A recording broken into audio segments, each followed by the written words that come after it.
بکر صدیق سیٹھی. ابو بکر صدیق سیٹھی.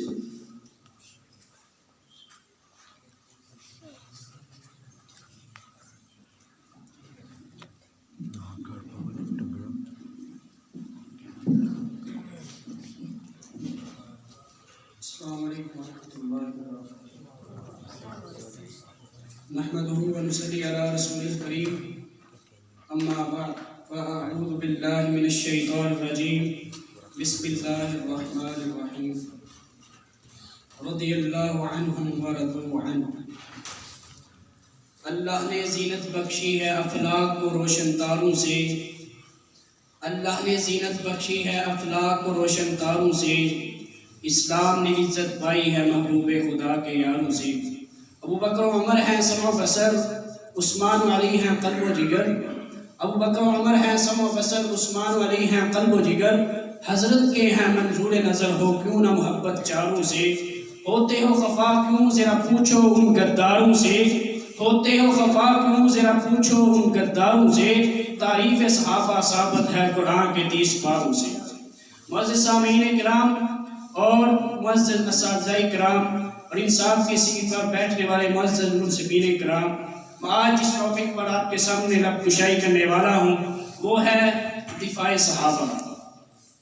گزشتہ چند ایام میں جو حالات تھے، جس طرح صحابہ کرام کی ذات کو نشانہ بنایا گیا، تبرہ کیا، گالیاں بکی، کفر کے فتوے لگائے گئے، آج دکھ اور افسوس کی بات ہے کہ پاکستان کے اندر وہ حالات ہیں کہ جب توہین رسالت کے مجرم فرار ہو جاتے ہیں اور ہم حرمت رسول پر لیکچر دے رہے ہوتے ہیں، کہ جب توہین رسالت کے مجرم فرار ہو جاتے ہیں اور ہمیں حرمت رسول پر لیکچر دے رہے پڑتے ہیں.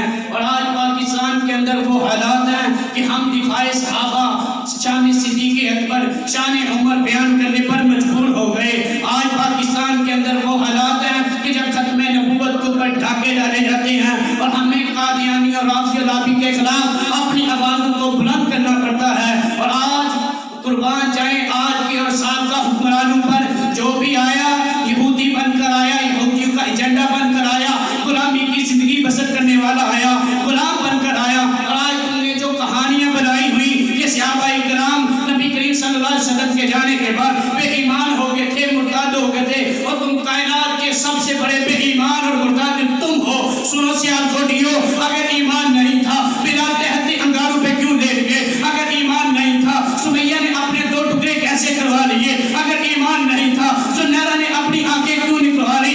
اگر ایمان نہیں تھا آل یاسر کیوں قربان ہو گیا؟ اگر ایمان نہیں تھا صحابہ نے اپنی جانیں کیوں قربان کر دی؟ اگر ایمان نہیں تھا میدان جنگ میں اپنی تلوار کو کیوں اٹھایا؟ اگر ایمان نہیں تھا اپنی بیویوں کو بیوہ کیوں کروا لیا؟ اگر ایمان نہیں تھا اپنے بچوں کو یتیم کیوں کروا دیا؟ اگر ایمان نہیں تھا اپنی جانوں کو